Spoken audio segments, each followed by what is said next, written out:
பிதா குமாரன் பரிசுத்த ஆவியின் திருப்பெயராலே ஆமென். ஜெபம் பண்ண கிடவும். வருஷங்களை நன்மையால் முடிசூட்டி எங்களை வழிநடத்துகிற அன்பின் ஆண்டவரே, உடன்படிக்கையின் மூலமாய் பாவ அடிமைத்தனத்திலிருந்து எங்களை மீட்டெடுக்கின்ற உம்முடைய கிருபைக்காகவும் இரக்கத்திற்காக நாங்கள் நன்றி செலுத்துகிறோம். இந்த நாளிலும் உம்முடைய சன்னிதானத்தில் புது வருடத்தை பெற்றுக்கொண்டோம். இந்த மாலை நேரத்திலையும் உடன்படிக்கையின் மூலமாய் எங்களை புதுப்பித்து கொண்டு புதிதும் ஜீவனுமான மார்க்கத்தில் எங்களுடைய வாழ்வையும் சூழல்களையும் மறு அர்ப்பணம் செய்ய ஆண்டவர்கள் தாரும்.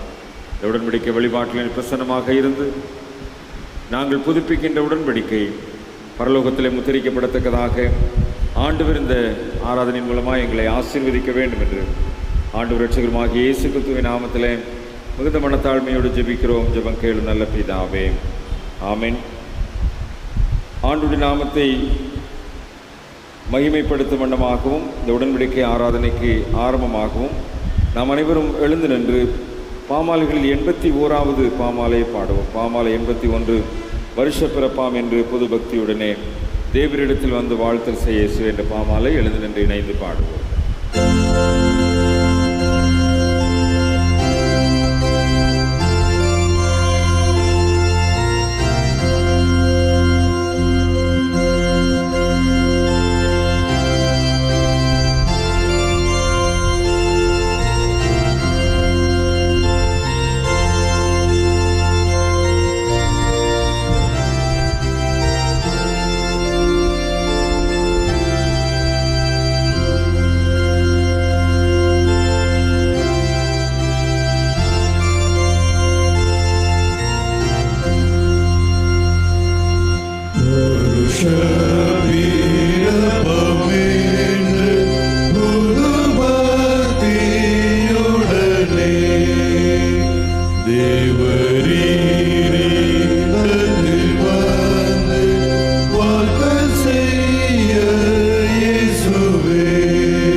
என்னை பலப்படுத்தும்.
நின்றபடியே ஜெபம் செய்வோம். எல்லா இருதயங்களையும், எல்லா விருப்பங்களையும், எல்லா ரகசியங்களும் அறிந்திருக்கிற சர்வவல்லமையுள்ள கடவுளே, நாங்கள் தேவனிடத்தில் பரிபூர்ணமாய் பரிசுத்த ஆவியின் ஏவுதலால் எங்கள் இதயத்தின் சிந்தனைகளை ஆண்டவர் கிறிஸ்துவின் மூலமாய் வேண்டிக் கொள்கிறோம். ஆமென். சபையார் உட்காருங்கள். பிரியமானவர்களே, கிறிஸ்து இயேசுவினால் பாவத்தின்று மீட்கப்பட்டு அவர் மூலமாய் கடவுளுக்கென்று பிரதிஷ்டை செய்யப்பட்டு அவருக்குள் கிறிஸ்தவ வாழ்க்கை செய்ய நாம் அழைக்கப்பட்டிருக்கிறோம். நம்முடைய ஆண்டவர் இயேசு கிறிஸ்துவை மத்தியஸ்தராக கொண்டதும் நித்திய காலமாக நிலைத்திருக்கத்தக்கதாக அவருடைய சொந்த இரத்தத்தினாலே முத்திரிக்கப்பட்டதுமான இந்த புதிய உடன்படிக்கைக்கு பங்காளிகளாகி புதிய வாழ்க்கைக்குள் பிரவேசித்திருக்கிறோம். கடவுள் இந்த உடன்படிக்கையின்படி ஆண்டவர் இயேசு கிறிஸ்துவுக்குள் இவ்வுலகத்தை தம்முடன் ஒப்புரவாக்கிக் கொள்வதோடு நமது விசுவாசத்தை துவக்குகிறவரும் முடிக்கிறவருமாகிய இயேசு கிறிஸ்துவுக்குள் அவர் வாக்குத்தத்தம் பண்ணின எல்லாவற்றையும் நிறைவேற்றவும் செய்கிறார். நமது அன்றாட வாழ்க்கையில் அவரது கிருபையும் நன்மைகளையும் கண்கூடாக நாம் காண்பதால் அவரது வாக்குத்தத்தம் நிலைத்திருக்கிறது என்று நிச்சயமாக அறிந்திருக்கிறோம். நம்மை பொறுத்தவரையில் நாம் இந்த உடன்படிக்கையை விசுவாசத்தின் மூலமாய் ஏற்றுக்கொண்டு இனி நமக்காக அல்ல, நம்மை நேசித்து தம்மையே பலியாக ஒப்புக் கொடுத்தவரும் தமது நாம மகிமைக்காக பணியாற்றும்படி நம்மை அழைத்திருக்கிறவருமாகிய இயேசு கிறிஸ்துவுக்காக ஜீவிக்க பிரதிக்கினை செய்திருக்கிறோம். நாம் நம்மையே கடவுளுக்கு அர்ப்பணம் செய்ததை திரும்ப திரும்ப சிறப்பாக திருவிருந்தில் சேரும் பொழுதெல்லாம் புதுப்பித்துக் கொள்கிறோம். இந்த நாளில் மகிழ்ச்சியுடனும் பக்தி வினயத்துடனும் கடவுளுடன் நாம் செய்து கொண்ட உடன்படிக்கையை புதுப்பித்துக் கொள்ள வேண்டும் என்ற சிறந்த நோக்கத்தோடு கூடி வந்திருக்கிறோம்.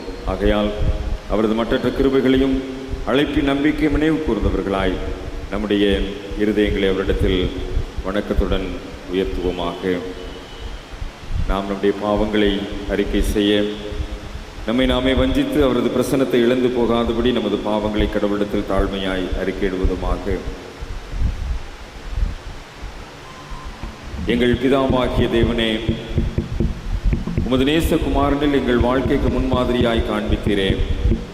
நாங்கள் அவரிடமிருந்தும் கற்றுக்கொள்ள மந்தமாயிருந்ததையும் அவரை பின்பற்ற விரும்பாததையும் சிலுவையை சுமக்க தயங்கியதையும் வெட்கத்துடனே அறிக்கையிடுகிறோம்.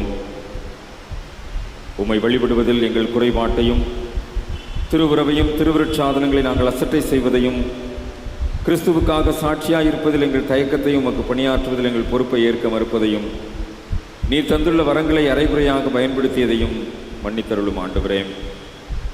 சகலவித அன்பு தாழ்ச்சியையும் தகுந்த யோசனையின்றி பிறரை குற்றப்படுத்தி தீர்ப்பு செய்வதையும் மற்றவரை மனப்பூர்வமாய் மன்னியாததையும் ஒப்புரவை நாடுவதில் தயங்கியதையும் எங்கள் அயலாருக்கு நாங்கள் செய்ய வேண்டிய அளவுக்கு உதவி செய்யாததையும் மன்னித்தருளும் ஆண்டவரே.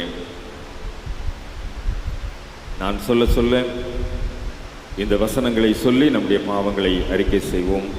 கடவுளே, கடவுளே, கடவுளே, உமது கிருபையின்படி எனக்கு இறங்கும். உமது மிகுந்த இரக்கங்களின்படி என் மீறுதல்கள் நீங்க என்னை சுத்திகரியும். என் அக்கிரமம் நீங்க என்னை முற்றிலும் கழுவி என் பாவமற என்னை சுத்திகரியும். கடவுளே, சுத்த இருதயத்தை என்னில் சிருஷ்டியும். நிலைவரமான ஆவியை என் உள்ளத்தில் புதுப்பியும்.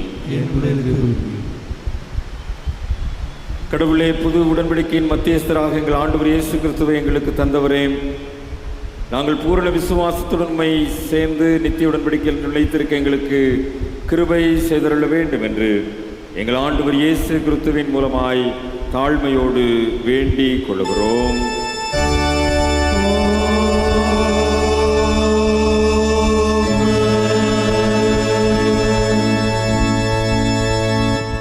இந்த நாளுக்குரிய திருமறை பாடத்தை படிக்க கேட்போம்.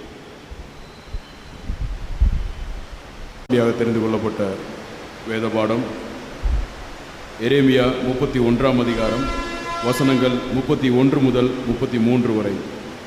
எரேமியா 31ஆம் அதிகாரம் வசனங்கள் 31 முதல் 33 வரை. இதோ நாட்கள் வரும் என்று கர்த்தர் சொல்லுகிறார். அப்பொழுது இஸ்ரவேல் குடும்பத்தோடும் யூதா குடும்பத்தோடும் புது உடன்படிக்கை பண்ணுவேன். நான் அவர்கள் பிதாக்களை எகிப்து தேசத்திலிருந்து அழைத்தோரை கைப்பிடித்த நாளிலே அவர்களோடே பண்ணின உடன்படிக்கையின்படி அல்ல, ஏனெனில் நான் அவர்களுக்கு நாயகராய் இருந்தும் அந்த என் உடன்படிக்கையை அவர்கள் மீறி அவமாக்கி போட்டார்களே என்று கர்த்தர் சொல்லுகிறார். அந்நாட்களுக்கு பிற்பாடு நான் இஸ்ரவேல் குடும்பத்தோடே பண்ணப்போகிற உடன்படிக்கையாவது, நான் என் நியாயப்பிரமாணத்தை அவர்கள் உள்ளத்திலே வைத்து அதை அவர்கள் இதயத்திலே எழுதி, நான் அவர்கள் தேவனாய் இருப்பேன், அவர்கள் என் ஜனமாய் இருப்பார்கள் என்று கர்த்தர் சொல்லுகிறார் என்பதே வாசிக்கும்படியாக தெரிந்து கொள்ளப்பட்ட வேத பாடம் வாசித்தாயிற்று. தேவனே உமக்கு மகிமை உண்டாவதாக. ஜெப பாடலை நம்ம இணையாயர் இந்த நாளுக்குரிய உடன்படிக்கை ஆராதனைக்குரிய செய்தியை நம்ம மத்தியிலே வழங்குவார்கள்.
வாரும் பரிசுத்த ஆவியானவரே, நீர் எங்களை கிருபையாய் கொடுத்திருக்கிற இந்த 2025ஆம் ஆண்டிலும் கர்த்தாவே, நாங்கள் உம்மோடு உடன்படிக்கை பண்ணும்படியாய், உடன்படிக்கையை புதுப்பித்துக் கொள்ளும்படியாய் இந்த நேரத்திலே வந்து நிற்கின்றோம் அப்பா. இப்பொழுதும் கர்த்தாவே, எங்களை நாங்கள் தகுதிப்படுத்தும்படியாய் கர்த்தாவே உம்முடைய வார்த்தையை கொடுக்க வேண்டுமாய் ஜெபிக்கிறோம் அப்பா. அடியனை மறைத்து ஆவியானவர் தாமே இடைபட வேண்டுமாய் ஜெபிக்கிறோம். வந்திருக்கிற ஒவ்வொருவருக்குள்ளாகவும் ஆவியானவரை இடைபட வேண்டுமாய் ஜெபிக்கிறோம். நீர் பேசும் ஆண்டவரே, நாங்கள் கேட்க அவளோடு காத்திருக்கிறோம். உம்முடைய வசனமே சத்தியம் சுவாமி. ஆமீன். கர்த்தருக்குள் பிரியமானவர்களே, கடவுள் நமக்கு கிருபையாய் கொடுத்த புதிய ஆண்டிலும் நாம் ஆண்டவரோடு கூட உடன்படிக்கையை புதுப்பிக்கும்படியாய் ஆண்டவர் இந்த நேரத்தை நமக்கு ஆயத்தப்படுத்தி கொடுத்திருக்கின்றார். ஒருவேளை தூய இம்மானுவேல் ஆலயத்திலே அநேக குடும்பங்கள் உண்டு. ஆனாலும் கர்த்தர் நம்மை தெரிந்து கொண்டு இந்த நாளிலே வந்து அவரோடு கூட நாம் உடன்படிக்கை பண்ண இருக்கின்றோம். உடன்படிக்கை என்று சொல்லுகின்ற பொழுது, நீங்களும் நானும் ஆராதிக்கிற தேவன் உடன்படிக்கையின் தேவனாய் இருக்கின்றார். அவர் நம்முடைய முற்பிதாக்களை அவர் ஆசீர்வதிக்கிற போதெல்லாம் அவர் உடன்படிக்கையை நினைத்தருளினார் என்று சொல்லி வேத வசனம் மிக அழகாக சொல்கின்றது. ஒருவேளை நம்முடைய முற்பிதாக்கள் கூட ஆண்டவரோடு செய்து கொண்ட உடன்படிக்கையை மீறினாலும் கூட நம்மை படைத்து பராமரித்து இம்மட்டுமாக பாதுகாத்து வருகிற தேவாதி தேவன் ஒரு நாளும் மாறாதவர். அவர் மனம் மாற மனுப்புத்திரன் அல்ல. ஏனென்றால் இன்னைக்கு மனிதர்கள் மாறிக்கொண்டிருக்கின்றார்கள். இன்னைக்கு உடன்படிக்கை அநேக நாடுகளுக்குள்ளாக போட்டுக்கொண்டிருக்கின்றார்கள். எதற்காக? நமக்குள்ளாக எந்த விதமான போரும் வேண்டாம், எந்த விதமான முரண்பாடு வேண்டாம், நாம் சமாதானத்தோடு கூட இருப்போம். நம் கொண்டிருக்கின்ற அந்த உறவு எப்பொழுதும் நிலைத்திருக்க வேண்டும் சொல்லி நாட்டுக்கு நாடு ஒரு உடன்படிக்கை பண்ணுகின்றார்கள். ஆனால் சில நேரங்களிலே அந்த நாடுகள் அந்த உடன்படிக்கையை மீறி அவர்கள் செயல்படுகின்றதை நாம் பார்க்கின்றோம். நாம் ஆராதிக்கின்ற தேவன் சர்வ வல்லமையுள்ள தேவன். ஒரு நாளும் அவர் தன்னுடைய மக்களோடு செய்து கொண்ட உடன்படிக்கை ஒரு நாளும் அவர் மறந்ததில்லை என்பதை நாம் அறிந்து கொள்ள அழைக்கப்படுகின்றோம். இன்னைக்கு நாம் வந்திருக்கின்றோம் என்று சொன்னால் நாம் வாசித்த அந்த 31ஆம் அதிகாரத்தை பார்க்கின்ற போது எரேமியா 31:31 பார்க்கின்றோம். இதோ அந்நாட்கள் வரும் என்று கர்த்தர் சொல்லுகின்றார். ஆனால் கர்த்தருக்கென்று ஒரு நாள் உண்டு, அந்த நாள் வரும். அப்பொழுது அவர் இஸ்ரவேல் குடும்பத்தாரும் யூத குடும்பத்தோடும் என்ன பண்ணுவாராம்? புது உடன்படிக்கை செய்வார். புது உடன்படிக்கை புதிய ஆண்டுக்குள்ளாக வந்திருக்கிற தேவ ஜனமே, ஆண்டவர் சொல்லுகின்றார், புதிய இஸ்ரவேல் மக்களாகிய உங்களோடு கூட நான் இந்த நாளிலே உடன்படிக்கை பண்ண இருக்கின்றேன். என்னுடைய உடன்படிக்கை என்னவாக இருக்குமா என்று சொல்லி பார்க்கின்ற பொழுது அவர்கள் அங்கு பார்க்கின்ற பொழுது பிதாக்களை எபிரேயரிலிருந்து அழைத்து கைப்பிடித்த நாளிலே அவர்களோடு பண்ணின உடன்படிக்கை அல்ல. ஒருவேளை நம்ம பிதாக்களோடு கூட அன்னைக்கு எகிப்திலே அடிமைத்தனத்திலே இருந்தார்களே, அப்பொழுது பண்ணின உடன்படிக்கை அல்ல. ஏனெனில் நான் அவர்களுக்கு நாயகராக இருந்து அந்த என் உடன்படிக்கையை அவர்கள் மீறி அவமாக்கி விட்டார்களே என்று சொல்கின்றார். அன்புக்குரிய தேவ ஜனமே, அங்கு நம்முடைய பார்க்கின்றோம் அவர்கள் எவ்வளவாய் அங்கு எகிப்திலே அடிமைப்பட்டிருந்தார்கள். அடிமைப்பட்டிருந்த சூழ்நிலையிலே அங்கு ஆளோட்டிகள் மூலமாய் அவருடைய சத்தத்தை கேட்ட தேவன் அவர்களை விடுவிக்கும்படியாய் அவர் மோசேயை தெரிந்து கொண்டார் என்று பார்க்கின்றோம். அவர் பார்க்கின்றோம் அந்த மக்கள் அல்ல, அவர்கள் கூப்பிட்டது ஆளோட்டிகள் மூலமாய் கேட்கப்பட்டது. அப்படினால் உடன்படிக்கை அங்கு பண்ணின தேவனை அவர்கள் மீறினார்கள் என்று பார்க்கின்றோம். அதற்கு பிற்பாடு இஸ்ரவேல் குடும்பத்தோடு பண்ணுகிற உடன்படிக்கையாவது, நான் என் நியம பிரமாணத்தை அவர்கள் உள்ளத்திலே வைத்து அதை அவர்கள் இதயத்தில் எழுதி நான் அவர்கள் தேவனாயிருப்பேன், அவர்கள் என் ஜனமாயிருப்பார் என்று கர்த்தர் சொல்லுகின்றார். எங்கே எழுதுவாராம்? ஒரு பேப்பரிலே அல்ல, கல்வெட்டிலே அல்ல, இருதயத்திலே எழுதுவேன் என்று சொல்கின்றார். என்னால் இருதயம் என்பது நான் காலையிலே உங்களுக்கு சொன்னேன், இருதயம் நின்று விட்டால் உடலிலே அநேக அவயவங்கள் உண்டு. ஆனால் ஒரு இருதயம் செயல்படுகின்ற பொழுதுதான் மனிதன் உயிர் வாழ முடிகின்றது. இன்னைக்கு அநேகருடைய மரணங்களை நாம் குறித்து பார்க்கின்ற பொழுது கடைசியாக சொல்றது ஹார்ட் அட்டாக். அவருடைய இருதயம் நின்று விட்டது. இருதயம் நின்று விட்டால் எல்லாம் முடிந்து விட்டது. அப்படினால் ஆண்டவர் என்ன சொல்கின்றார்? என் ஜனத்தோடு கூட இருதயத்திலே எழுதி, இருதயம் எழுதுகின்ற பொழுது நாம் ஜீவனுள்ள நாள் மட்டுமாக, ஆண்டவர் உங்களுக்கும் கொடுக்கின்ற ஜீவன் மட்டுமாக, ஆண்டவரோடு நான் பண்ணின உடன்படிக்கையை நாம் மறவாது அவருடைய ஜனமாய் இருக்க நாம் அழைக்கப்படுகின்றோம். அன்புக்குரியவர்களே, நமக்கு நன்கு தெரிந்த ஒன்று, ஆதியாகமத்திலே பார்க்கின்ற பொழுது 6ஆம் அதிகாரத்திலே பார்ப்போம் என்று சொன்னால் அவர் நோவாவோடு கூட ஒரு உடன்படிக்கை பண்ணுகின்றார். நோவாவோடு கூட உடன்படிக்கை பண்ணுகின்றார். 6:18 பார்க்கின்ற பொழுது அங்கே என்ன சொல்லப்படுகின்றது? 6:18 ஆனாலும் உன்னுடனே என் உடன்படிக்கையை ஏற்படுத்துவேன், நீயும் உன்னோட கூட உன் குமாரனும் உன் மனைவியும் உன் குமாரன் மனைவியும் வேலையில் பிரவேசியுங்கள். ஆண்டவர் எதற்காக நோவாவை தெரிந்து கொண்டார்? நோவாவையும் அவருடைய குடும்பத்தையும் அவர் காப்பாற்றினார் என்று சொன்னால் அங்கு சொல்லப்படுகின்றது 6ஆம் வசனம், தாம் பூமியிலே மனுஷனை உண்டாக்கின கர்த்தர் மனஸ்தாபப்பட்டார், அது அவர் இருதயத்துக்கு விசனமாயிருந்தது. பாருங்க, எல்லாவற்றையும் படைத்த கர்த்தர் நல்லது நல்லது என்று கண்ட கர்த்தர் மனுஷனை படைத்ததற்காக அவர் விசனப்பட்டாராம். விசனப்பட்டு அது அவர் இருதயத்துக்கு விசனமாயிருந்தது. ஆம் அன்புக்குரியவர்களே, ஏனென்றால் அங்கு பார்க்கின்ற பொழுது அங்கு நடைபெற்ற காரியங்கள் எல்லாம் ஆண்டவருக்கு விரோதமான பாவங்களும் அங்கு அக்கிரமங்களும் நிறைந்திருந்தது. அப்பொழுதுதான் அவர் நோவாவை கூட ஒரு உடன்படிக்கை பண்ணுகின்றார். என்ன பண்ணுகின்றார்? அவர் குடும்பத்தையே அவர் பாதுகாக்கின்றார். இன்னைக்கு வந்திருக்க தேவ ஜனமே, ஒருவேளை நீங்கள் மட்டும் வந்திருக்கலாம். உங்களுடைய குடும்ப பிள்ளைகள் எங்கிருந்தாலும் இன்றைக்கு ஆண்டவர் சொல்கின்றார், உங்க முழு குடும்பத்துக்கோடு கூட அவர் உடன்படிக்கை பண்ணுகின்ற கர்த்தராய் இருக்கிறார். முழு குடும்பத்தையும் அவர் இந்த ஆண்டிலே பாதுகாக்க சித்தமுள்ளவராய் இருக்கின்றார் என்பதை நாம் அறிந்து கொள்ள அழைக்கப்படுகின்றோம். அங்கு பார்க்கின்றோம், நீயும் உன்னோடு கூட உன் குமாரனும் உன் மனைவியும் உன் குமாரனின் மனைவியும் வேலைக்குள் பிரவேசியுங்கள். நமக்கு நன்கு தெரியும், வேலைக்குள்ளே பிரவேசித்தவுடன் அவர்கள் மட்டும்தான் காப்பாற்றப்பட்டார்கள். உலகம் முழுவதும் ஜலப்பிரளயத்தினால் அழிந்தது என்று பார்க்கின்றோம். அன்புக்குரியவர்களே, ஆம், அன்றைக்கு நம்மோடு கூட மட்டுமல்ல, நம்மோடு உடன்படிக்கை பண்ணுகின்றார். நோவாவோடு பண்ணின கர்த்தர் நோவாவின் முழு குடும்பத்தையும் பாதுகாத்தார் என்று சொன்னால், இன்னைக்கு உங்களோடும் என்னோடும் பண்ணுகின்ற கர்த்தர் நம்முடைய முழு குடும்பத்தையும், நம்முடைய பிள்ளைகளையும், பேர பிள்ளைகளையும், வரக்கூடிய சந்ததியும் அவரோடு கூட உடன்படிக்கை பண்ணி அவர்களை பாதுகாக்க சித்தமுள்ளவராயிருக்கின்றார். இரண்டாவதாக நாம் அனைவருக்கும் தெரிந்த ஒன்று, ஆபிரகாமோடு கூட கர்த்தர் உடன்படிக்கை பண்ணினார். ஆதியாகமம் 17:2 பார்க்கின்ற பொழுது அங்கு வாசிக்கலாம், நான் உனக்கும் எனக்கும் நடுவாக என் உடன்படிக்கை ஏற்படுத்தி உனக்கு மிகவும் திரளாய் பெருக பண்ணுவேன். ஹல்லேலூயா, ஹல்லேலூயா. ஆபிரகாம் 30, ஆனால் அவனுக்கு வயது என்ன?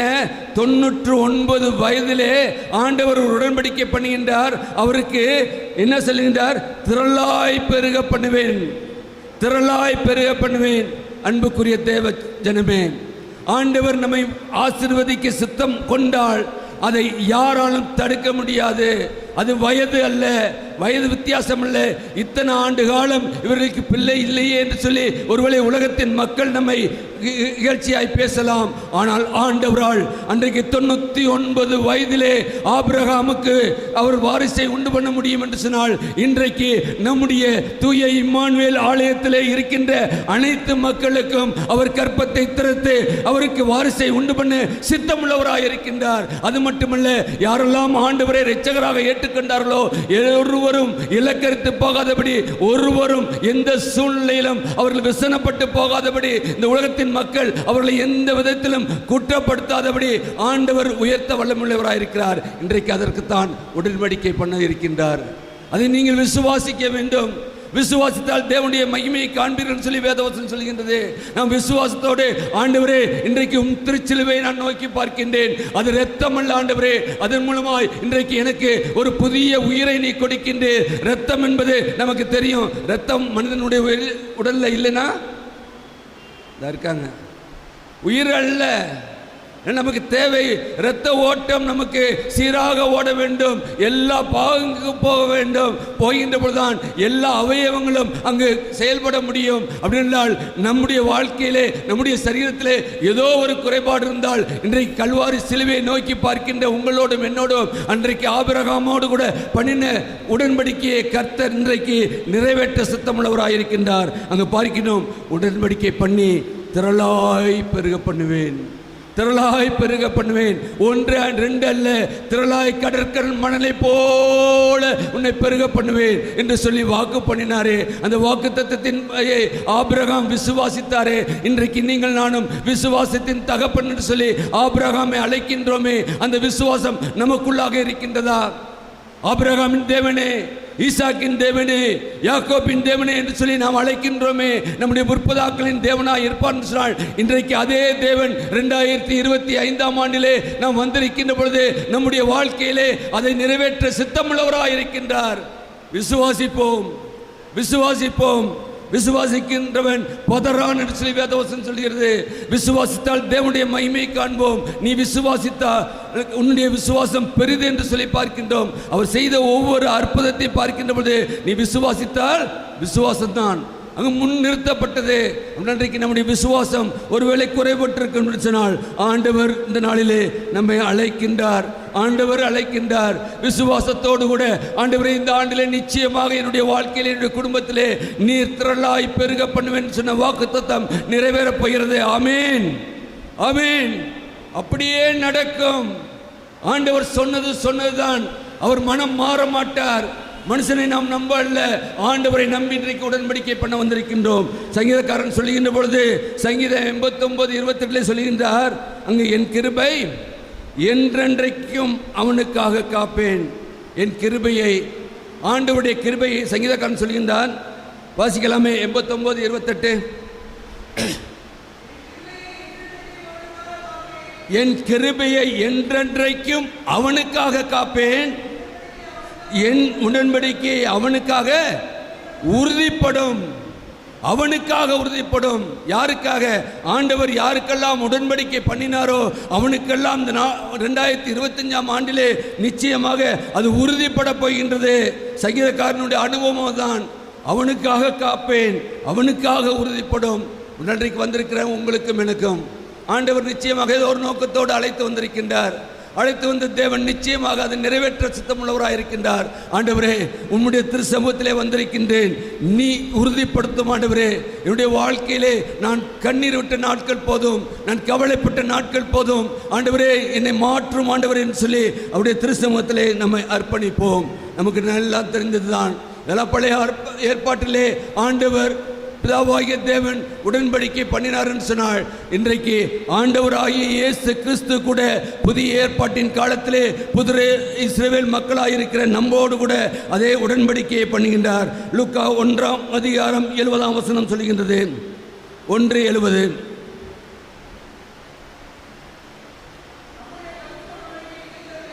தம்முடைய பரிசுத்த உடன்படிக்கையை நடத்தலே. அவனுடைய உடன்படிக்கை என்பது எது அல்ல, அது ஒரு பரிசுத்தம் உள்ளது. பரிசுத்தம் உள்ள ஜாதியாய் நாம் அழைக்கப்பட்டிருக்கின்றோம். பரிசுத்தம் உள்ள தேவனை ஆராதிக்கின்றோம். ஆனால் இந்த உடன்படிக்கை என்ன? பரிசுத்தமுள்ள உடன்படிக்கை. அங்கு பார்க்கின்ற 68 இஸ்ரவேலான தேவனாகிய கர்த்தருக்கு ஸ்தோத்திரம் உண்டாவதாக, அவர் நம்முடைய பிதாக்களுக்கு வாக்குத்தத்தம் பண்ணின இரக்கத்தை செய்வதற்கு தம்முடைய பரிசுத்த உடன்படிக்கை நினைத்திருந்தால் செய்வதற்கு இன்றைக்கு செய்ய போகின்றார். 2025ஆம் ஆண்டிலே வந்திருக்கிற உங்களுக்கும் எனக்கும் நிச்சயமாக செய்ய போகின்றார். ஏன்னா நாம் எதை குறித்தும் கலங்க வேண்டாம். கலங்கி நின்ற நாட்கள் போதும், ஆண்டுகள் போதும். இந்த ஆண்டை ஆண்டவர் கொடுத்திருக்கின்றார் என்று சொன்னால் நிச்சயமாக நாம் கலங்கி நிற்க அல்ல, நம்முடைய ஆண்டவர் பண்ணின பரிசுத்த உடன்படிக்கையிலே நாம் நிலைத்திருக்கத்தக்கதாய் நம்மை அழைத்திருக்கின்றார். ஒவ்வொரு திருவிருந்து ஆராதனையிலும் நாம் சொல்லுகின்ற வார்த்தை, ஆண்டவர் நம்மோடு கூட என்ன உடன்படிக்கை பண்ணுகின்றார். 22ஆம் அதிகாரம் 20 லூக்கா 22:20.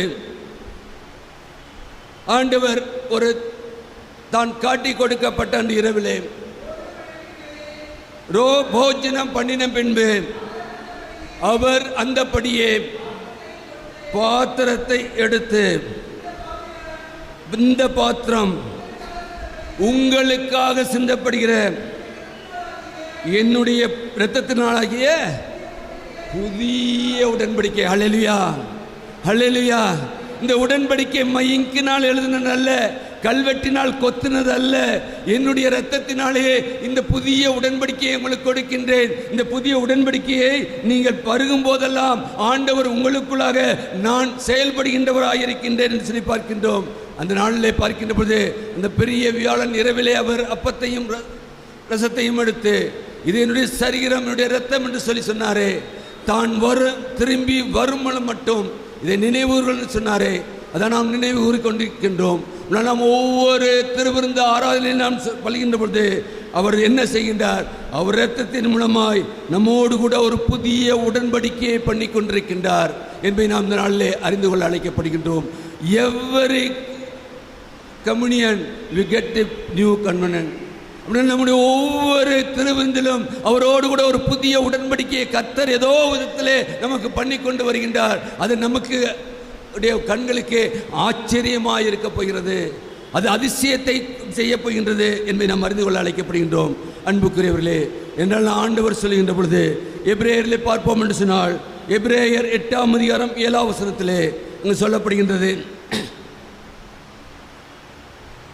ஆண்டவர் என்ன பண்றாரா? ஒரு முதலாம் உடன்படிக்கையை பண்ணுகின்றார். அதிலே பிழை இருந்தது நிமித்தமாக 2ஆம் வாசிக்கலாமே. அந்த முதலாம் உடன்படிக்கை பிள்ளை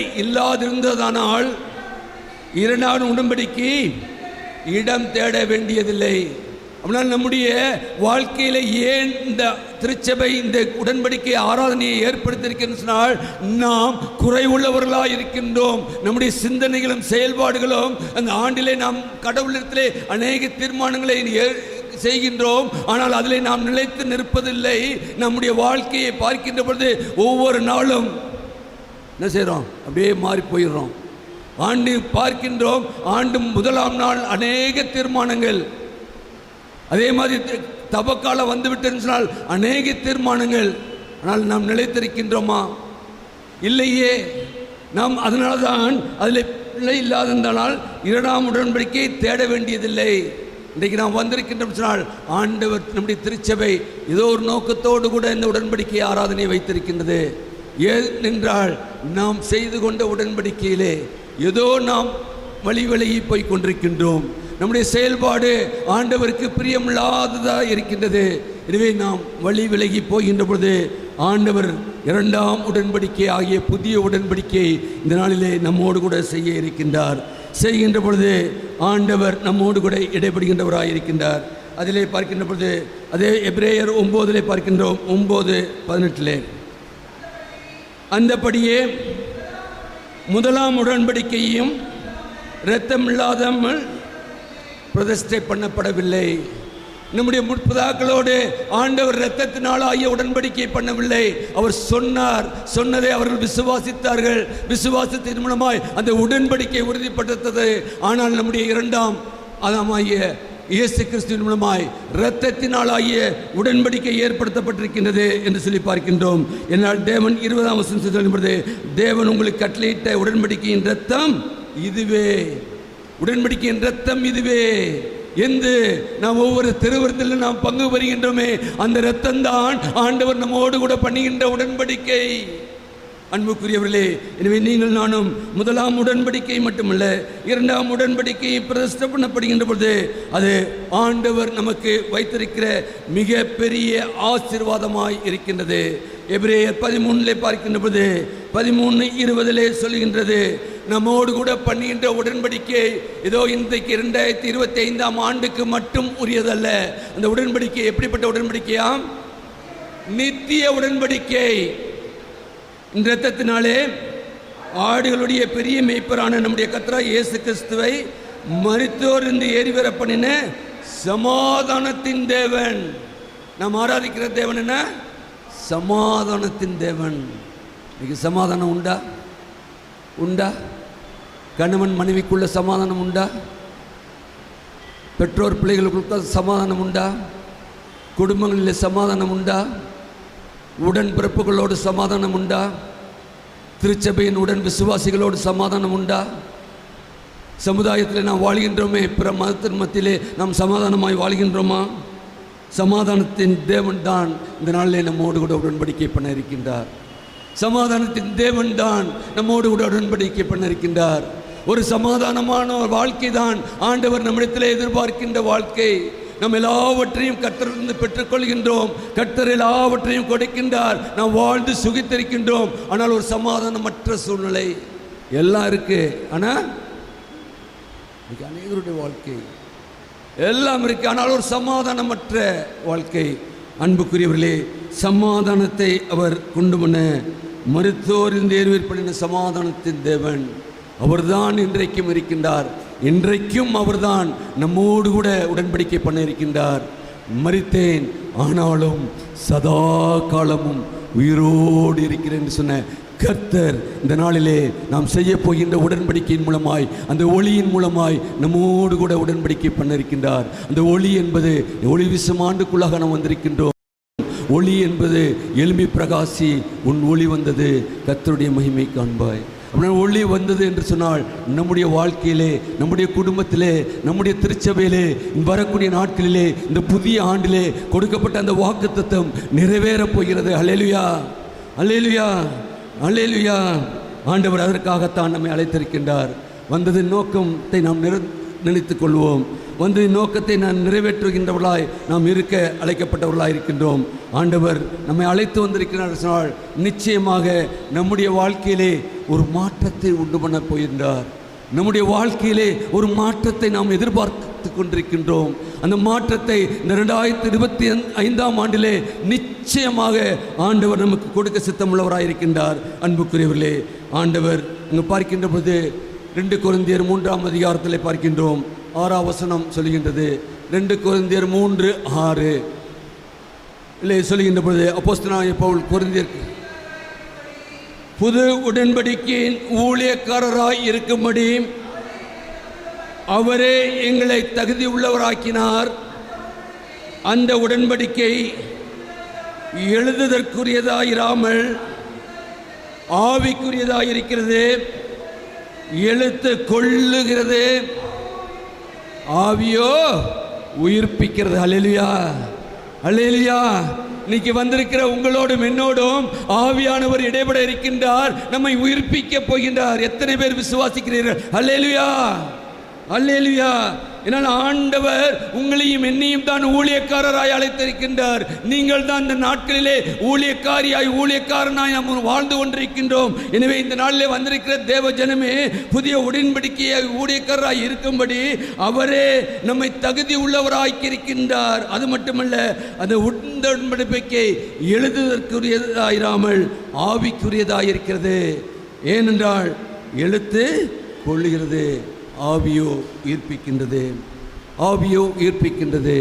இன்றைக்கு நாம் வந்திருக்கின்றோமே, ஆவியானவர் நிச்சயமாக நம்மோடு கூட இடைபடுகின்றார். இன்றைக்கு நாம் செய்ய போகின்ற உடன்படிக்கையிலே ஆவியானவரும் இடைபட இருக்கின்றார். ஆண்டவரோடு கூட திருத்துவ கடவுளாய் பிதா, குமாரன், பரிசுத்த ஆவி மூவரும் நம்மோடு கூட இடைபட இருக்கின்றார்கள். அவர்கள் செய்கின்ற உடன்படிக்கை இரத்தத்தினால் ஆகிய உடன்படிக்கையாய் இருக்கின்றது. அது மட்டுமல்ல, அது ஆவியும் உள்ளதாய் இருக்கின்றது. எனவே நீங்கள் நானும் அதற்கு தகுதிப்படுத்துவோம். ஆண்டவரே, இதுவரைக்கும் என்னுடைய வாழ்க்கையை நீர் அறிந்திருக்கிறீரப்பா. என்னுடைய வாழ்க்கையை 2024 எப்படி இருந்தது என்பதை நீர் அறிந்திருக்கிறப்பா. எனக்கு கிருபையாய் 2025 கொடுத்திருக்கிறப்பா. நான் காலையிலே நீர் கொடுத்த வாக்குத்தத்தம் உள்ள ஒரு வார்த்தையை நான் பெற்றிருக்கின்றேன். எழும்பி பிரகாசிக்கும்படி ஒளி வந்தது என்று நான் பார்க்கின்றேனப்பா. எனக்குள்ளாக எழும்பி பிரகாசிக்கத்தக்கதான வாழ்க்கையை நீர் கொடும் ஆண்டவரே. அதற்காக நாளை உம்மோடு கூட உடன்படிக்கை நான் பண்ணுகின்றேன், உடன்படிக்கை பண்ணுகின்றேன் சொல்லி நாம் பண்ணுவோம். நிச்சயமாக நிச்சயமாக வந்திருக்கிற நீங்கள் நானும் வெறுமனே திரும்ப போவதில்லை. இன்னைக்கு ஆண்டவர் நம்மோடு கூட இடைப்பட இருக்கின்றார். நாம் ஆண்டவருக்குள்ளாக நாம் இடைப்பட்டுகின்ற பொழுது ஆண்டவர் இந்த ஆண்டின் கொடுத்த வாக்குத்தத்தத்தின் மூலமாய் நம்மை ஆசீர்வதிப்பது மட்டுமல்ல, நம்மோடு பண்ணுகின்ற உடன்படிக்கையை அவர் உறுதிப்படுத்துகின்றவராய் இருக்கின்றார். அந்த உறுதிப்பாடோடு கூட நாம் ஒவ்வொருவரும் ஆலயத்தை விட்டு அல்ல, நாம் செல்கின்ற இடங்களெல்லாம் உடன்படிக்கையின் தேவன் நம்மோடு கூட வர இருக்கின்றார். அவர் எங்கே சென்றாலும் உடன்படிக்கையின் தேவன் உடன்படிக்கை நேரத்தில் எவ்வளவு உடன்படிக்கை கொடுத்திருக்கிறார். நான் உன்னோடு கூட இருப்பேன் என்று சொல்லி உடன்படிக்கை பண்ணியிருக்கிறாரே. நான் உன்னை விட்டு விலகுவதில்லை என்று சொல்லி உடன்படிக்கை பண்ணியிருக்கின்றாரே. நான் உன்னை கைவிடுவதில்லை என்று சொல்லி உடன்படிக்கை பண்ணியிருக்கிறாரே. ஆனால் நாம் கலங்கி இருக்கின்றோமே, கைவிடப்பட்டு விட்டோமோ, நம்மோடு யார் இருக்கின்றார்கள் சொல்லி நாம் கலங்கி இருக்கின்றோமே. ஆண்டவர் நம்மோடு கூட இருக்கின்றார் அல்லவா. நாம் கலங்கி இருக்க நாம் அழைக்கப்பட்ட மக்கள் அல்ல. நம்மோடு கூட நித்தியமாய் இருக்கின்ற நித்திய உடன்படிக்கையை பண்ணியிருக்கின்ற கர்த்தர் நம்மோடு கூட இடைபட இருக்கின்றார். அதை நாம் உணர்ந்து கொள்வோம். யார் இருக்கிறார்களோ இல்லையோ, ஆண்டவர் இந்த நாளிலே வந்திருக்கின்றேன், ஆண்டவர் என்னோடு கூட உடன்படிக்கை பண்ணுகிறார்.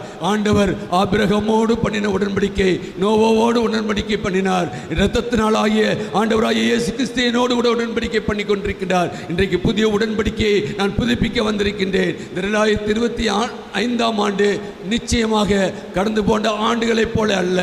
என்னுடைய வாழ்க்கையிலே, என்னுடைய குடும்ப வாழ்க்கையிலே ஒரு வித்தியாசத்தை உண்டு பண்ணும். நிச்சயமாக நாங்கள் சாட்சிகளாய், ஆண்டவருக்கு சாட்சிகளாய் இந்த உலகத்திலே வாழ்வோம் என்று சொல்லி நாம் தீர்மானம் எடுப்போம். நிச்சயமாக ஆண்டவர் நம்மோடு ஒரு உடன்படிக்கை செய்கின்ற கர்த்தர். வந்திருக்கிற உங்கள் ஒவ்வொருடைய உள்ளத்தின் காரியங்களை அறிந்திருக்கிறார், உள்ளத்தின் வேதனைகளை அறிந்திருக்கிறார், உள்ளத்தின் வியாகுலங்களை அறிந்திருக்கிறார். ஆண்டவர் அதற்கு ஏற்ற உடன்படிக்கையை இந்த நாளிலே ஆண்டவர் கொடுக்க சித்தமுள்ளவராக இருக்கிறார். அதை பெற்றுக்கொள்வோம். ஆண்டவரே, உம்மோடு கூட இந்த உடன்படிக்கை செய்கின்ற ஆண்டவரே, நிச்சயமாக இந்த 2025ஆம் ஆண்டிலே நான் இலக்கரித்து போகாதபடி நான் எந்த சூழ்நிலையிலும் கர்த்தாவே, இந்த உலகத்திலே கர்த்தாவே அநேகருக்கு முன்பாக சாட்சியாய் நிறுத்தப் போகிற கிருபைக்காக நன்றி என்று சொல்லி நாம் உடன்படிக்கை பண்ணுவோம். அப்படிப்பட்ட உடன்படிக்கையின் தேவன் தாமே நல்லோடு கூட இடன்பட்டு நமக்கு வேண்டிய எல்லா ஒத்தாசையும் கொடுக்க அர்ப்பணிப்போம். அதற்கு வேண்டிய எல்லா ஒத்தாசையும் உங்களுக்கும் எனக்கும் பரிசுத்த ஆவியானவர் தாமே கொடுப்பாராக.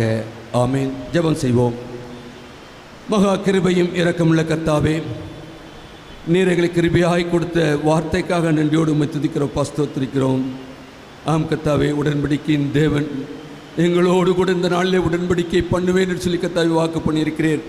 ஆம் கர்த்தாவே, எத்தனை ஆண்டு காலம் கர்த்தாவே ஒருவேளை நாங்கள் இந்த உடன்படிக்கை ஆராதனைக்கு வந்து சென்றிருக்கலாம் ஆண்டவரே. ஆனால் இந்த 2025ஆம் ஆண்டிலும் எங்களோடு கூட ஒரு புதிய உடன்படிக்கை நீ செய்ய இருக்கிறீர். இரத்தத்தினாலாகிய புது உடன்படிக்கையை கர்த்தாவே செய்து கர்த்தாவே எங்களுக்கு வேண்டிய சமாதானத்தை கொடுக்க இருக்கிறீரப்பா. எங்களுடைய தேவைகளை அறிந்திருக்கிற வந்திருக்கிற ஒவ்வொரு பிள்ளைகளுடைய தேவைகளை அறிந்திருக்கிறப்பா. ஆம் கர்த்தாவே, தயவாய் இறங்கி கர்த்தாவே யார் யார் என்னென்ன தேவைக்காக உம்மோடு கர்த்தாவே வந்து நிற்கிறார்களோ, உம்முடைய திரு சமூகத்தில் நின்றிருக்கிறார்களோ, எல்லாவற்றையும் இந்த ஆண்டிலே நீர் கொடுத்து நிறைவான ஆசீர்வாதத்தை ஒவ்வொருவரும் பெற்றுக்கொள்ள நீர் கிருபையாய் நீர் பிரேசம் ஜெபிக்கிறோம் ஜீவனுள்ள நல்ல பிதாவே. ஆமேன். ஆமேன். அவர்களோடு இணைந்து உறுதி செய்து கொள்ள வேண்டுமாக அப்போஸ்தலருடைய விசுவாச அறிக்கை அனைவரும் சேர்ந்து ஏறெடுப்போம். அனைவரும் எழுந்து நின்று அப்போஸ்தலர் விசுவாச பிரமாணத்தை சேர்ந்து சொல்லுவோம். வானத்தையும் பூமியையும் படைத்து சர்வலோக பிதாவாகிய கடவுளை விசுவாசிக்கிறேன். அவருடைய ஒரே குமாரனாகிய நம்முடைய ஆண்டவர் இயேசு கிறிஸ்துவை விசுவாசிக்கிறேன். அவர் பரிசுத்த ஆவியினாலே கன்னியாகுமரியில் பிறந்தார். முந்தைய பிலாத்தின் காலத்தில் மூன்றாம் நாள் பரமண்டலத்துக்கு ஏறி சர்வ வளர்ந்த பிதாவாய் கடவுள் வலது வாசி விட்டிருக்கிறார். அவரிடத்திலிருந்து உயிர்களை மருத்துவம் ஆய்ந்திருக்க வருவார். பரிசுத்தாவியை விசுவாசிக்கிறேன். பொதுவாக பச்ச சபையும் பரிசுத்தவானுடைய ஐக்கியமும் பாவ மன்னிப்பும் சரீர உயிர்த்தலும் நித்திய ஜீவனும் உண்டு என்று விசுவாசிக்கிறேன். ஆமென். நின்ற வண்ணமாக நம்முடைய காணிக்கைகளை ஆண்டவருக்கு செலுத்துவோம். உட்காருங்கள்.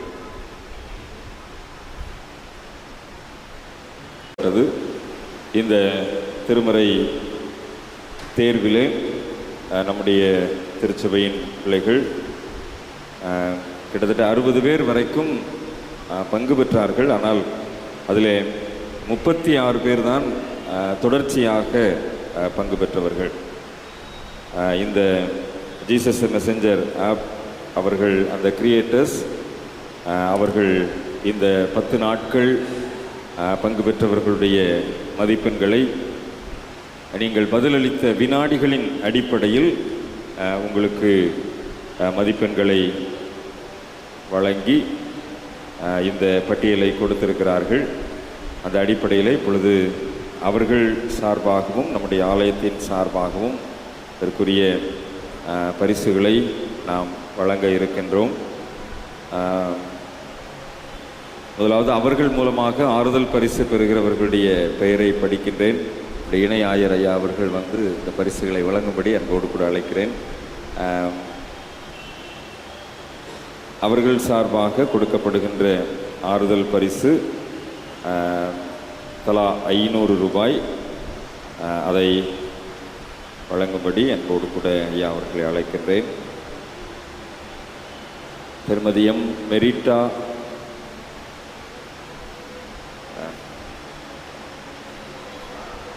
திருமதி ஜெயின் நிர்மலா ராணி மெரிட்டாக்கு வாங்கியிருக்கலாம்.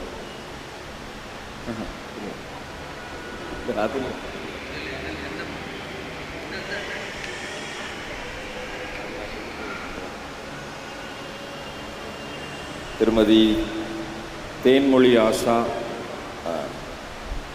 ஜெயின் நிர்மலா ராணி, திருமதி தேன்மொழி ஆஷா, திருமதி எம் ஸ்டெல்லா,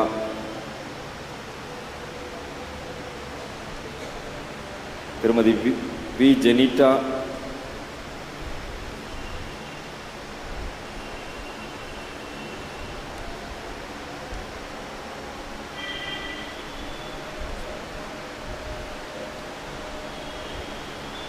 இதில் 3வது இடத்தை பெறுபவர் திருமதி எம் செல்வா, 1000 ரூபாய் பரிசு பெறுகிறவர்கள் இல்லையா. 2வது இடத்தை பெறுபவர்கள் திருமதி பி சுகந்தி, 3000 ரூபாய் பரிசு பெறுபவர்கள். திருமதி பி சுகந்தி, வீட்டில் இருந்து யாராவது வந்தீங்கன்னா வாங்கிக்கோங்க இல்லையா. முதல் பரிசு பெறுபவர் 5000 ரூபாய் திருமதி Brinda Roslin.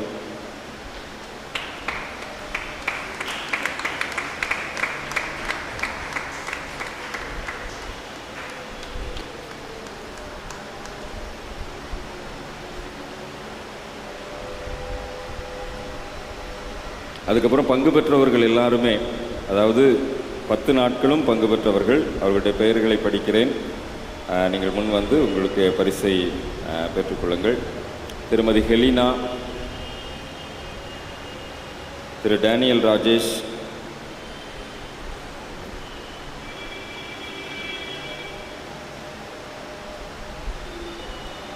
Alexander John,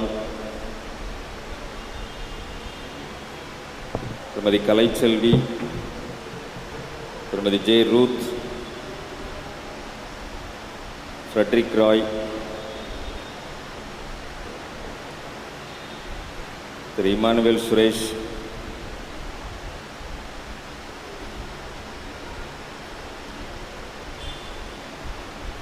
Emmanuel Suresh வந்து ஏற்கனவே ஒரு நாள் நடந்த போட்டியிலேயும் அவர்களுக்கு 500 ரூபாய் பரிசு உண்டு, அதையும் சேர்த்து பெற்றுக்கொள்ள அன்போடு கொடுக்கிறேன். ஜெனிஃபர் ஜெபஸ்டின்,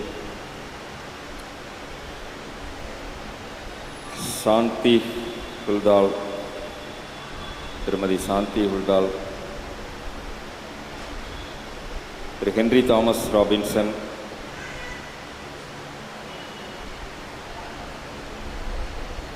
தி விக்டோரியா மேரி,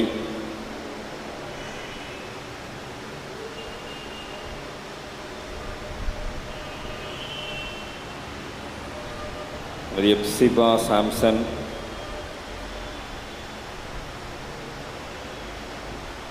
தி விஜயலட்சுமி, தி ரெஜினா எட்வின் மோசஸ்,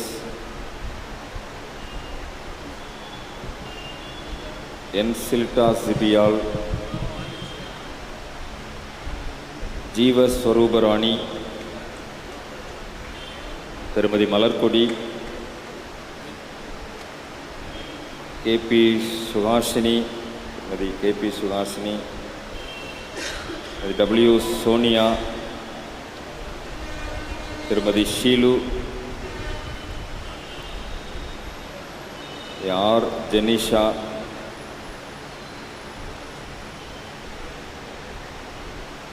ரெபேக்கா,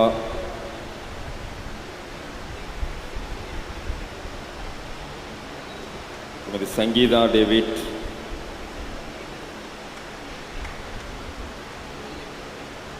அடோனிஷ்,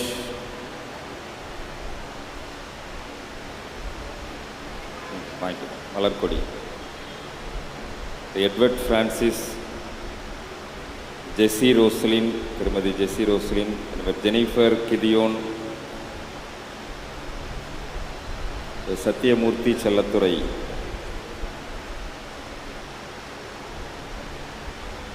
இந்த 36 பேரும் 10 நாட்களும் பங்கு பெற்றவர்கள். அதில் அவர்களுடைய ஆறுதல் பரிசு போக மீதம் உள்ளவர்களுக்கு நம்முடைய ஆலயத்தின் சார்பில் ஆறுதல் பரிசு வழங்கியிருக்கிறோம். ஒருவேளை வராதவர்கள் கேட்டு பெற்றுக்கொள்ளுங்கள். இந்த ஆப் மூலமாக இன்னும் புதிய ஆண்டிலே இன்னும் பல புதிய பரிமாணங்களை செய்ய வேண்டும் என்று சொல்லி அவர்கள் திட்டமிட்டிருக்கிறார்கள். ஒருவேளை கர்த்தருக்கு சித்தமானால் புதிய ஆண்டிலே பல புதிய பரிமாணங்களோடு இவர்களோடு கூட நாம் இணைந்து இந்த ஆப்பை நாம் பயன்படுத்திக் கொள்வதற்கு அது நமக்கு ஏதுவாக இருக்கும். லூக்கா 2ஆம் அதிகாரத்தை மனப்பாடமாக சொன்ன ஞாயிறு பள்ளி பிள்ளைகளுக்கு பரிசுகளை ஆயத்தம் பண்ணி வச்சுருந்தோம். ஆனால் 1-2 பேரை தவிர ஒருத்தரையுமே காணோம். கிட்டத்தட்ட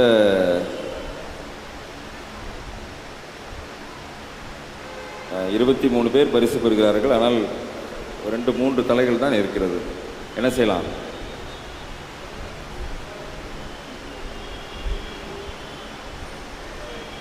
ஞாயிற்றுக்கிழமை ஏன்னா ஒரு 3-4 பேர் தான் இப்போ தலை இருக்குது. மற்ற ஒருத்தரையுமே காணோம். சண்டே ஸ்கூல் என்ன உற்சாகமாக பிள்ளைகள் பங்கு பெற்றார்கள்.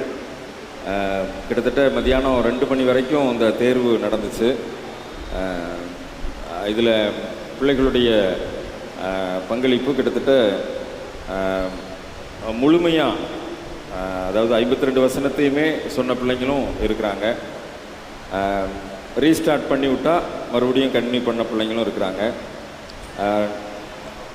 ஒரு விஷயம் என்ன தெரிகிறது அப்படின்னு சொன்னால், பிள்ளைங்களை வசனத்தை படிக்க வச்சா படிப்பாங்க. படிக்க வைக்கலைன்னா படிக்க மாட்டாங்க, அது மட்டும் தெளிவாக தெரியுது. அதனால் தயவுசெய்து பிள்ளைங்களை இந்த புதிய ஆண்டில் பெற்றோர் தீர்மானம் எடுங்கள், பெரியவர்கள் சண்டே ஸ்கூல் டீச்சர்ஸ் தீர்மானம் எடுங்கள். பிள்ளைங்களை அதிகமாக வசனம் படிக்க வைங்க. அது அவங்களுடைய எதிர்காலத்தை வளமாக்கக்கூடியதாக இருக்கும். ஏற்கனவே மகிழ்விக்கும் மன்னா தேர்விலே நம்முடைய ஆலயம் தொடர்ந்து 2-3 ஆண்டுகளாக தங்கப்பரிசை பெற்றுக்கொண்டிருக்கிறது. இந்த வருடமும் ஆயத்தப்படுங்கள். பிப்ரவரி மாதத்தில் மகிழ்விக்கும் மன்னா தேர்வு திருமண்டல அளவிலே நடத்தப்படும். நான் ஏற்கனவே சொல்லியிருக்கிறேன், ஒருவேளை 2024க்குரிய மகிழ்விக்கும் மன்னா புக்கு வேணும் அப்படின்னா நீங்கள் இடத்துல கேட்டு பெற்றுக்கொள்ளுங்கள். உட்காந்து படிங்க, 1 மாதம் நல்லா படிங்க. பிப்ரவரி மாதத்தில் நடக்கின்ற தேர்வில் பங்கு பெறுங்கள். எந்த விதத்தில் நம்முடைய மேலவாசல் குருசேகரத்தின் பிள்ளைகள் அதிகமான பங்களிப்பு பெற வேண்டும் என்று சொல்லி நான் உங்களை அங்கோடு கூட வாழ்த்துகிறேன், வாஞ்சிக்கிறேன். நிச்சயமாக நம்முடைய பிள்ளைகள் மகிழ்விக்கும் மன்னா தேர்விலே அதிகமான பரிசு பெறுவதற்கு உங்களை உற்சாகப்படுத்துகிறேன். ஆண்டவர் உங்களை ஆசீர்வதிப்பாராக. சண்டே ஸ்கூல் பிள்ளைங்க ஞாயிற்றுக்கிழமை பரிசுகளை பெற்றுக்கொள்ளுங்கள். அதற்கு நாம் ஆயத்தப்படுவோம். அனைவரும் எழுந்து நிற்போம். பிரியமானவர்களே, கடவுள் தம்முடைய ஜனங்களோடு செய்த உடன்படிக்கையில் நம்முடைய பங்கை முழு இதயத்துடனும் புதுப்பித்து கிறிஸ்துவின் நுகத்தை நம்மேல் ஏற்றுக்கொள்வோம். கிறிஸ்துவே நமது ஊழியத்தையும் அதற்குரிய இடத்தையும் தீர்மானிக்க வேண்டும் என்றும், முடிவில் அவரே நமது ஊழியத்திற்கு தகுந்த சன்மானமாக இருக்க வேண்டும் என்றும் நாம் மன நிறைவுடன் ஏற்றுக்கொள்கிறோம் என்பதே அவருடைய நுகத்தை சுமப்பதின் கருத்தாகும். கிறிஸ்துவுக்காக நாம் செய்ய வேண்டிய ஊழியங்கள் பல. அவற்றில் சில எளிதானவை, சில கடினமானவை, சில கண்ணியமானவை, வேறு சில நிந்தையை தரக்கூடியவை. சில நமது இயற்கை விருப்பங்களுக்கும் இவ்வுலக நாட்டங்களுக்கும் பொருத்தமானவை, வேறு சில விரண்டிக்கும் மாறானவை. சில ஊழியங்களின் மூலம் நாம் நம்மையும் கிறிஸ்துவையும் திருப்தி செய்யக்கூடும். இன்னும் சில ஊழியங்களில் நம்மை வெறுத்தால் ஒழிய கிறிஸ்துவை மகிழ்விக்க முடியாது. எனினும் நம்மை பலப்படுத்துகிற கிறிஸ்துவினாலே இவை எல்லாவற்றையும் செய்ய நமக்கு பலன் உண்டு. ஆகையால் கடவுளுடைய உடன்படிக்கையை நாம் ஏற்றுக்கொண்டு அதை நம்முடையதாக்குவோம். நம்முடைய இருதயத்தை கடவுளுக்கு ஒப்புக் கொடுத்து அவருடைய வல்லமையினால் ஒரு பொழுதும் பின்வாங்காதிருக்க தீர்மானிப்போமாக.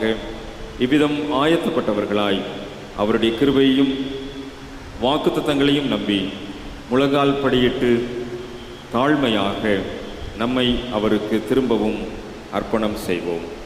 இந்த உடன்படிக்கையை புதுப்பிப்பதற்கு முன்பதாக ஆண்டவருடைய சமூகத்தில் நாம் ஏறெடுக்கக்கூடிய ஜெபத்தை தயவுசெய்து நீங்கள் முழங்கால் படியிட்டு இந்த ஜெபத்தை ஏறெடுக்கும்படி அன்போடு கூட கேட்டுக்கொள்கின்றேன். ஏனென்றால் நாம் ஒரு புது வருடத்தில் நம்முடைய உடன்படிக்கையை புதுப்பிக்கப் போகிறோம். இயலாதவர்களை தவிர மற்ற அனைவரும் தயவுசெய்து நீங்கள் முழங்கால் படியிடுங்கள். நாம் ஏறெடுக்கின்ற இந்த ஜெபத்தின் மூலமாக ஆண்டவர் நம்முடைய மத்தியிலே பிரசன்னமாக்கி உடன்படிக்கையை புதுப்பிப்பதற்கு நமக்கு உதவி செய்வாராக. எங்கள் ஆண்டவராகிய கடவுளே, பரிசுத்த பிதாவே, எங்கள் ஆண்டவர் இயேசு கிறிஸ்துவின் மூலமாய் கிருபையில் உமது உடன்படிக்கையில் நாங்கள் பங்காளிகளாகும்படி எங்களை அழைத்தவரே, உமக்கு கீழ்ப்படிதலாகிய இலகுவான நுகத்தை மகிழ்ச்சியோடு நாங்கள் ஏற்றுக்கொள்கிறோம். உமது அன்பின் நிமித்தமாக உம்முடைய பரிபூர்ண சித்தத்தை தேடி அதை செய்ய ஒப்புக்கொள்கிறோம். இனி நாங்கள் எங்களுக்கல்ல உமக்கே சொந்தம் என்பதை அறிக்கை செய்து ஒளி ஏந்தி உம்முடைய சமூகத்தில் உடன்படிக்கையை புதுப்பித்துக் கொள்ள ஆண்டவர் எங்களுக்கு அருள் தர வேண்டும் என்று வேண்டிக் கொள்கிறோம் பிதாவே. ஆமென். பாமாலைகளிலே 239வது பாமாலை இயேசு கற்பித்தார் ஒளி வீசவே என்ற பாமாலை பாடலை நாம் பாடுகின்ற போது ஒளி உங்களுடைய தேடி வரும். நீங்கள் ஒளியை ஏற்றுக்கொள்ளுங்கள். ஃபேன் கொஞ்சம் அமர்த்திடுங்க. இந்த ஒளியை பெற்றுக்கொண்டு இந்த பாடலை பாடுகின்ற போது ஒளியை நாம் பெற்றுக்கொள்வோம். அதற்கு பிற்பாடு நான் சொல்ல சொல்ல இந்த உடன்படிக்கையை நாம் திரும்ப சொல்லி புதுப்பித்துக் கொள்வோம்.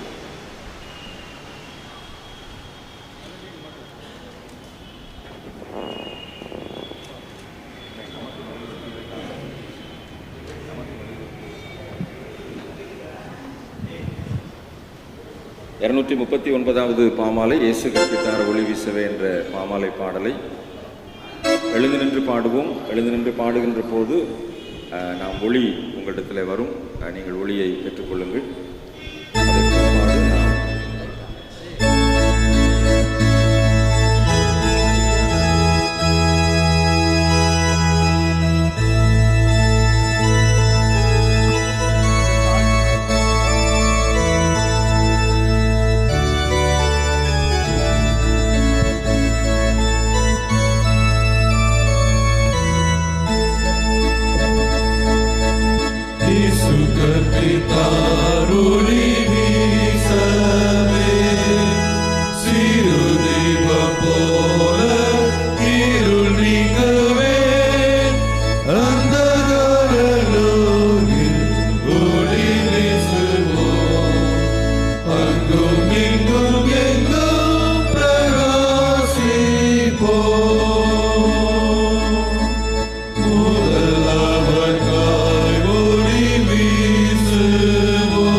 பலிபீடத்திலிருந்து வருகின்ற ஒளியை ஒவ்வொருவரும் பெற்றுக்கொண்டவர்களாய் கரங்களிலே ஒளி ஏந்தி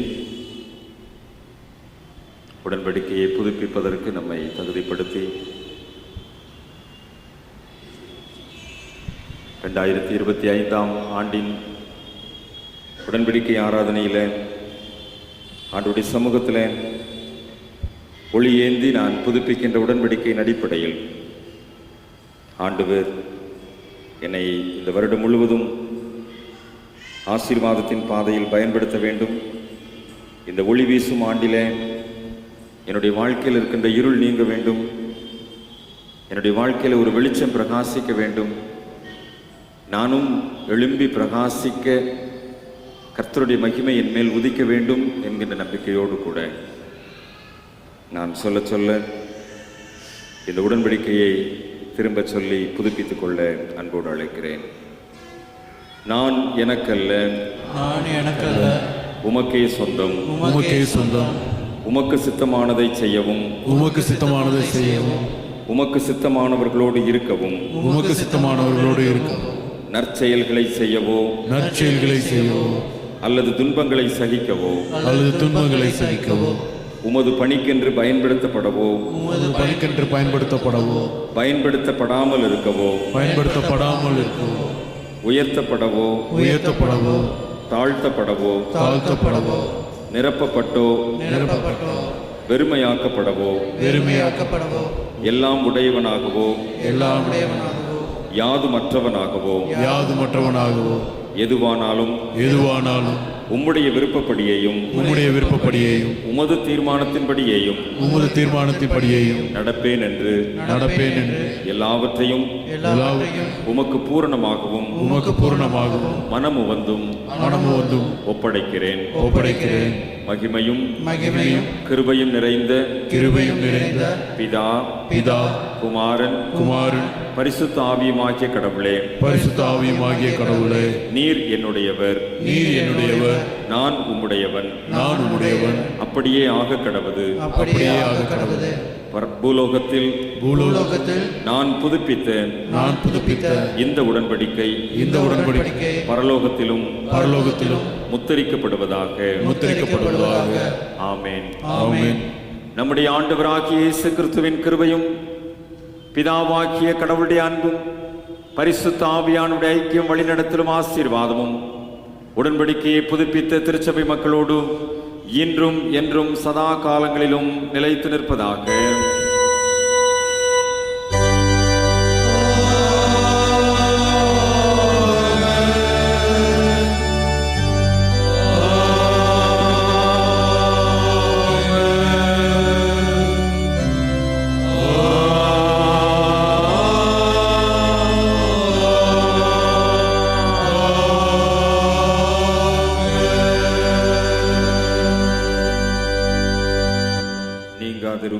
கர்த்தரே என்ற கவியை பாடி இந்த வழிபாட்டை நிறைவு செய்வோம்.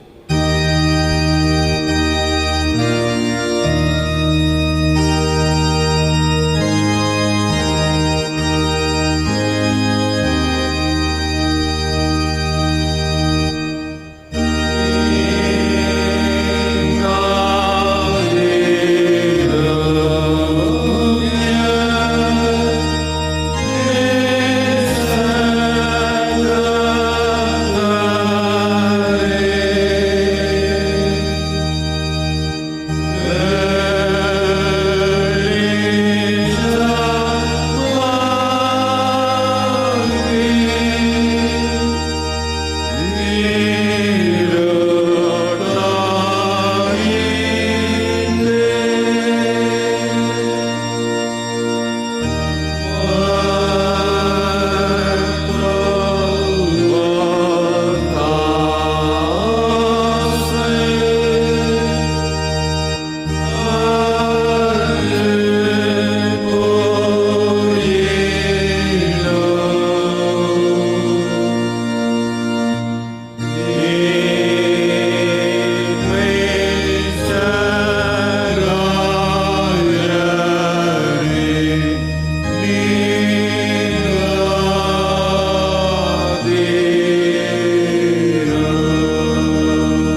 சேர்ந்து சொல்லுவோம். என் ஆத்துமாவே கர்த்தரை ஸ்தோத்திரி, என் முழு உள்ளமே நாமத்தை ஸ்தோத்திரி.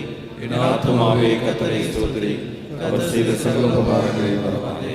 ஆமென். கர்த்தர் உங்களோடு இருப்பாராக. அவரோடு இருப்பாராக. தேவ சமாதானத்தோடு செல்ல கடவோம். கர்த்தருடைய நாமத்தினாலே ஆமென். இந்த ஆண்டு ஒளி வீசும் ஆண்டாக பிரகடனப்படுத்தப்பட்டிருக்கிறது. உங்களுடைய கரங்களிலே கொடுக்கப்பட்ட மெழுகுவர்த்தி ஏற்றின இந்த சின்ன ஒளியின் மூலமாய் உடன்படிக்கையை நாம் புதுப்பித்திருக்கிறோம்.